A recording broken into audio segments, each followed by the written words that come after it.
Welcome to Motivational Humanity. You are not alone. Have you ever been the one who always apologized first, even when you didn't do anything wrong? Have you ever felt that sick, anxious pull in your chest, that need to just fix things, to reach out, to break the silence, to say something just so the tension would stop? And somewhere deep down, you knew that you were not the one who caused this, but you did it anyway. Because the discomfort was too heavy. Because peace felt more important than truth. If that is you, I want you to know something. That feeling has a name. That behavior has a reason. And today, we are going to look at both of them. Honestly, gently, and without judgment. You know, there is something about the women who are watching this video right now. You are not young and naive. You have lived. You have raised people. You have buried people. You have survived things that younger versions of you would not have believed possible.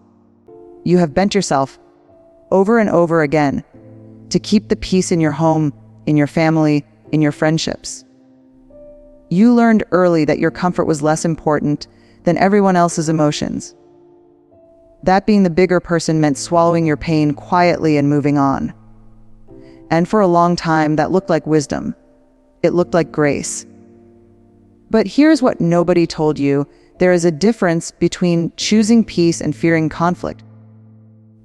There is a difference between forgiving quickly and abandoning yourself quickly.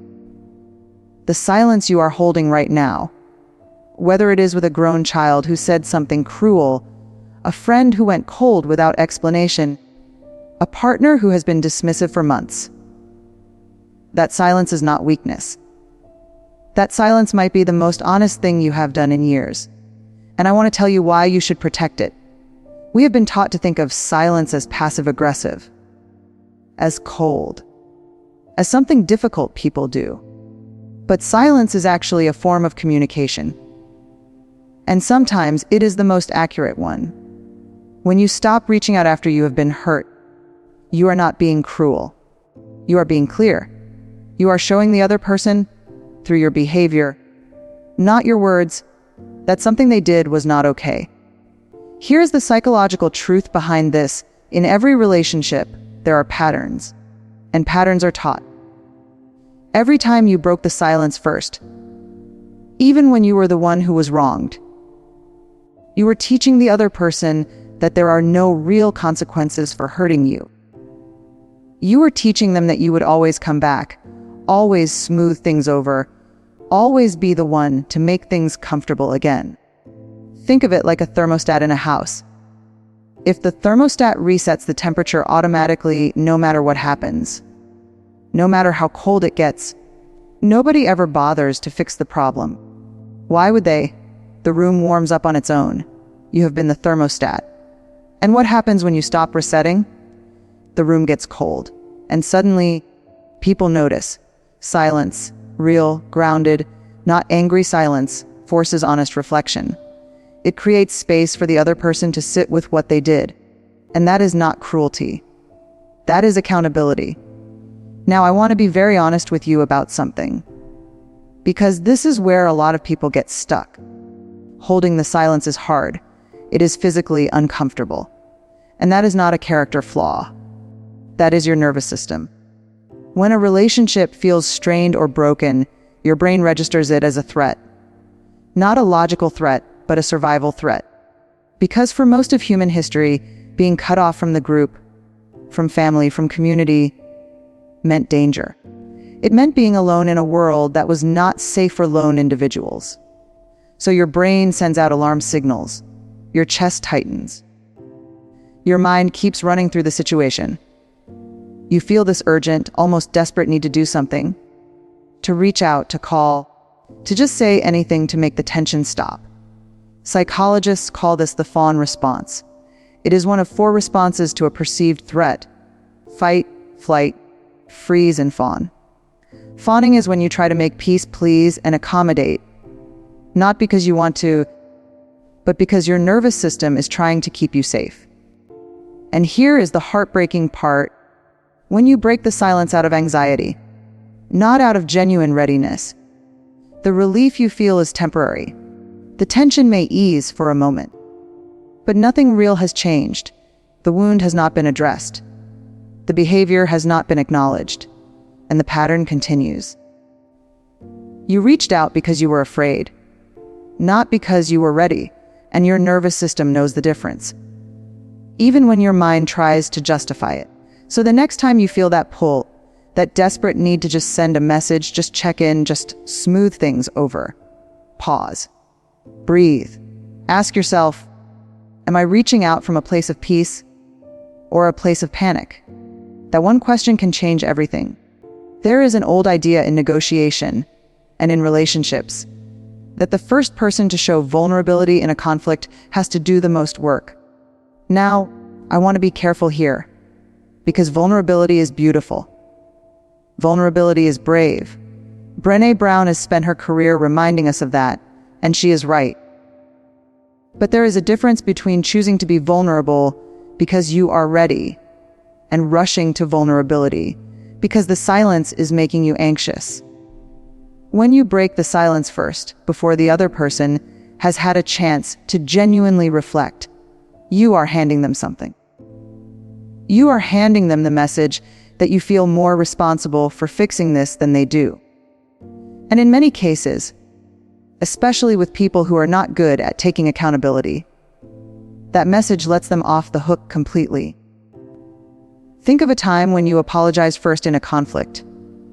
Maybe even apologize for things that were not your fault. And the other person accepted the apology, moved on, and the real issue was never discussed. How long before it happened again? Silence creates a pause.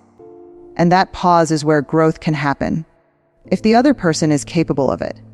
Now, some people will never grow. Some people will never reflect. Some people will just stay cold, stay offended, stay in their version of the story. And that tells you something too. That tells you everything, actually, because a person who cannot sit with silence, who cannot take even a short pause to consider their role in a conflict, that person is showing you something about their capacity for a real relationship. Here is something that took many women in their 60s and 70s a long time to learn. Not every silence needs to be broken. Some silences are not a pause in a relationship. They are the relationship showing you its true shape. There are people in our lives, and sometimes they are people we love deeply, who only feel close to us when we are doing the work, when we are calling, when we are checking in, when we are initiating, when we are apologizing, when we are the ones carrying the weight of the connection. And the moment we stop doing that work, the silence is deafening. Because there was nothing else there. The relationship only existed in the effort you were putting in. That is a painful thing to see. It feels like grief, because it is grief. You are not just losing a relationship. You are losing the version of it that you believed in. But here is what I want you to hold onto. The love you gave was real. The kindness you offered was real. The years you invested were real. What was not real was the idea that those things were being equally returned. And at 55, 65, 75 years old, you have earned the right to stop pouring yourself into cups that are turned upside down. Your time is not unlimited. Your energy is not unlimited. Your peace is the most valuable thing you have, and you are absolutely allowed to protect it. Now here is where I want to offer you something that I find genuinely beautiful.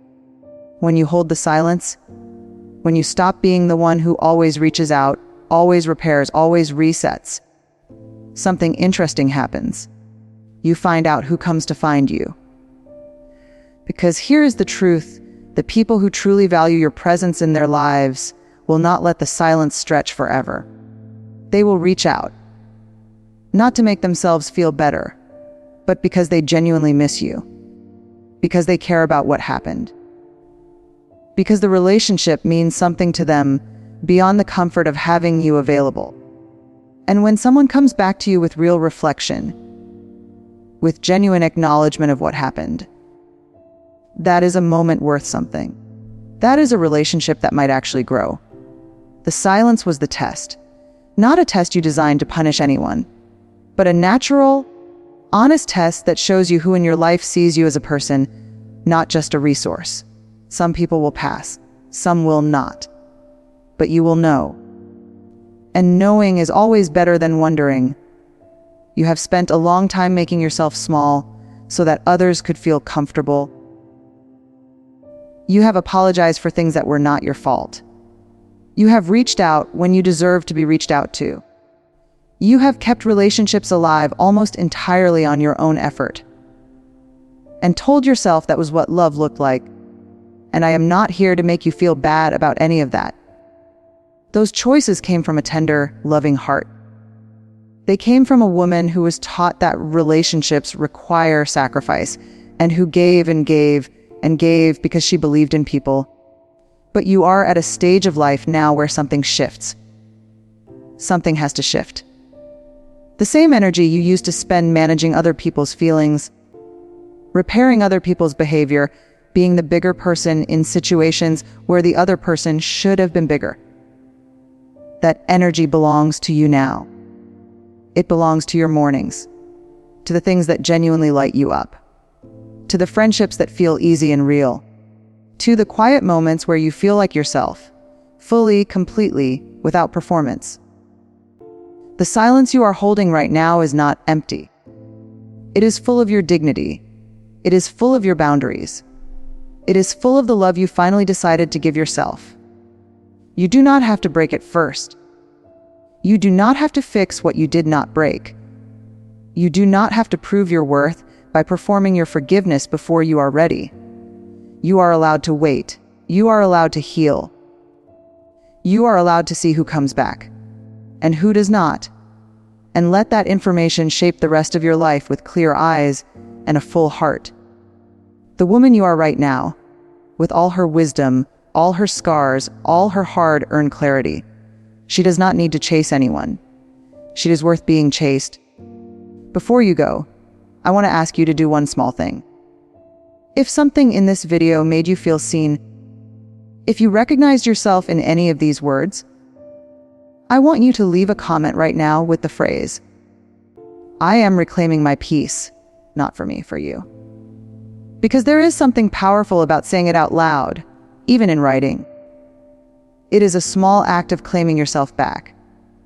And if you know another woman who is sitting in silence right now, wondering if she is doing the right thing, please share this with her. She needs to hear this today.